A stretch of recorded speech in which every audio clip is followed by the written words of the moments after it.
অনেক তো হলো বাইরে রেস্টুরেন্টের খাবার, এবার চলো আমি একটা নতুন রেসিপি নিয়ে আপনাদের সামনে হাজির। তো প্রথমে আমি দুটো বড় বড় লেগ পিস নিয়ে নিয়েছি।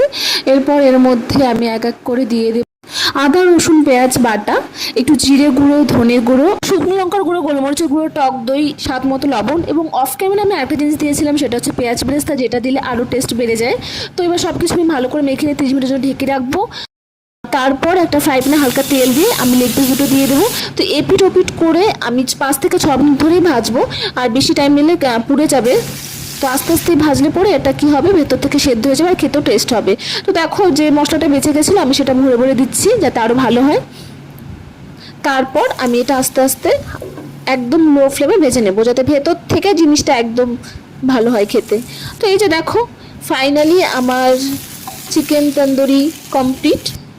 দেখতে যদিও কালো হয়েছে কিন্তু খেতে বেশ ভালো হয়েছিল।